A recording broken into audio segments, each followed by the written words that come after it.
Bonjour tout le monde, j'espère que vous allez bien. Alors aujourd'hui, je vais vous présenter les énergies de la semaine du 19 au 25 juin.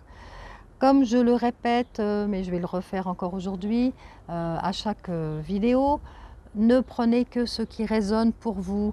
Voilà, quand je parle des énergies du 19 au 25 juin, c'est pas du 19 pile au 25 juin pile, parce que ça n'aurait pas de sens. On n'est pas dans le linéaire justement.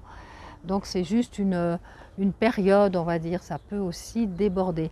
Et puis, on fait quelque chose de sérieux tout en étant ludique, hein. Voilà, bien sûr.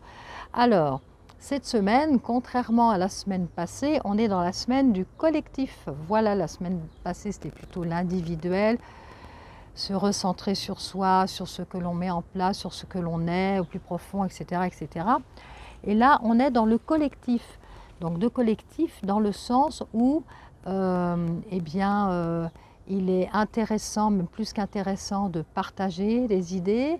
Alors je vais vous donner un exemple concret. Si vous êtes au travail et que vous avez des super idées qui fusent comme ça dans votre esprit, les gardez pas pour vous toute seule. Alors évitez qu'on vous les pique, hein, c'est mieux aussi, mais allez parler aux bonnes personnes, faites part justement de ces idées. Orientez-vous vers les gens avec qui vous êtes le mieux, que vous ressentez le mieux, et puis échangez sur tous ces sujets-là, hein, voilà, pour que ce soit productif. On est dans une semaine où on partage aussi et où on échange. Alors dans le domaine amoureux, évidemment aussi, encore plus, donc il ne devrait pas y avoir trop d'accrochage cette semaine, normalement. Et puis dans tous les domaines finalement, hein, c'est une semaine qui peut se vivre plutôt en harmonie. Alors je dis qui peut, parfois je vais employer le conditionnel, parfois pas, parce que je ne fais pas forcément attention. Le conditionnel serait mieux dans le sens où vous avez le libre arbitre, donc c'est vous qui faites, hein, après, hein, voilà.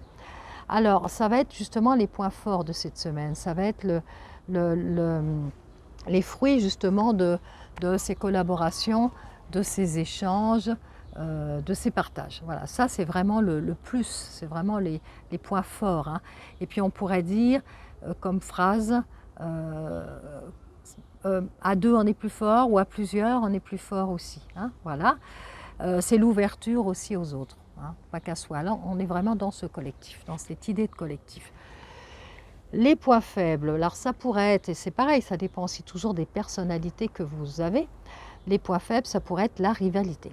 Alors attention, parce qu'à partir du moment où on est plusieurs sur un même sujet, ou qu'on se rassemble sur quelque chose de particulier, de précis, il y en a souvent un, c'est un minimum, hein, si ce n'est pas plusieurs, qui d'un seul coup, les fameux chefs de la semaine dernière, là, vous savez, les fameux leaders là, de la semaine dernière, on les retrouve encore cette semaine, hein, c'est pas de peau.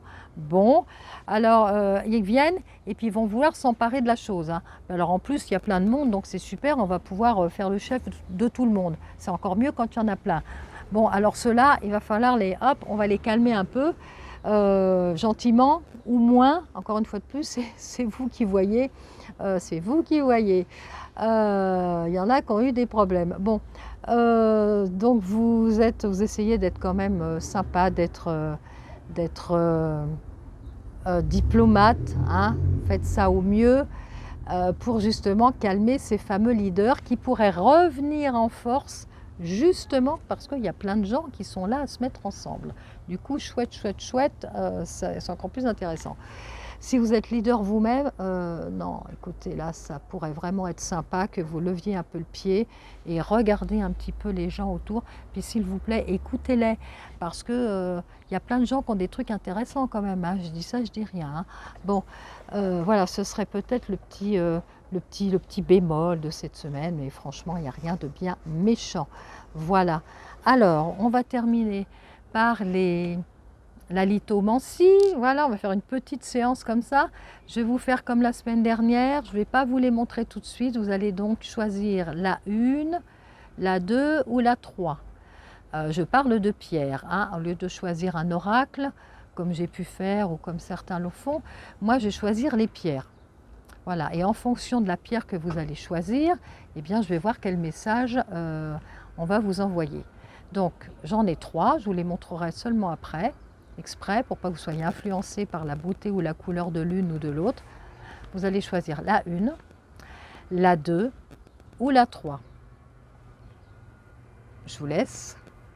Roulement de tambour. 3, 2, 1, c'est parti. Alors, pour ceux qui ont choisi la 1, je vous la montre. On est dans le cristal de roche.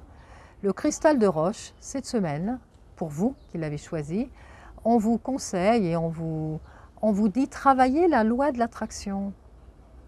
Travaillez cette loi de l'attraction, elle est très intéressante et profitez justement de cette aubaine, là, de cette semaine, pour vous qui avez choisi cette pierre-là, pour envoyer vos demandes. Alors, comme je le dis, je crois que j'ai fait une vidéo et puis je vais en refaire une autre. On n'envoie pas sa demande à l'univers, je voudrais ci, je voudrais ça, comme si on envoyait sa lettre au Père Noël. Hein. C'est pas comme ça que ça se passe, mais je vous réexpliquerai un petit peu mieux.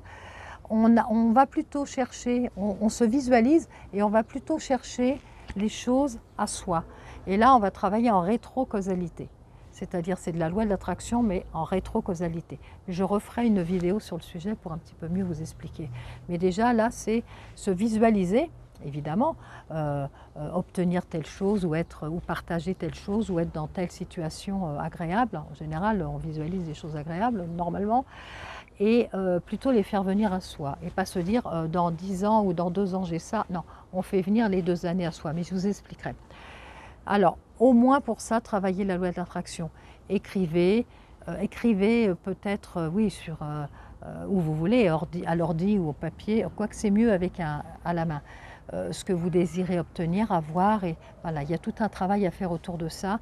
Je l'explique d'ailleurs dans mon livre « Concrétiser votre vie et dépasser le stade de l'espoir ». Mais voilà, vous retrouverez dans d'autres vidéos où j'explique un petit peu ce principe-là. Donc, travailler cette loi de l'attraction, pour vous, cette semaine, c'est vraiment amplifier les choses, amplifier la possibilité d'obtenir ce que vous voulez. Voilà. Alors, si vous en avez une pierre, un cristal de roche, gardez-la avec vous. Et puis, quand vous faites vos demandes, vos visualisations, gardez-la bien dans la main, surtout.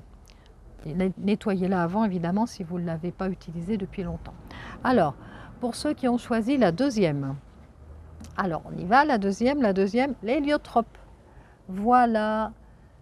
Je ne sais pas si vous la voyez, elle a des petites taches. Alors, des fois, on dit que ce sont des petites taches un petit peu rouges. D'ailleurs, on l'appelle aussi la pierre du Christ, cette pierre. Et vous savez pourquoi?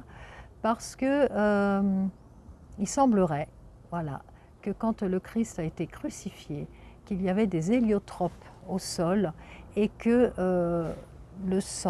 son sang qui aurait coulé sur le sol, aurait imprégné certaines pierres et qu'elles seraient restées marquées.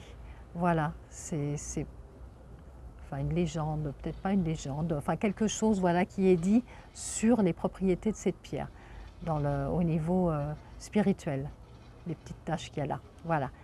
Donc c'est une héliotrope, c'est aussi une pierre qui est en lien avec la lumière aussi. Hein. Et là c'est pareil, peut-être à un autre moment je vous expliquerai, je vous donnerai, oui, je vous donnerai des petites explications et puis l'histoire un petit peu de ces pierres, enfin de celles qu'on utilise le plus.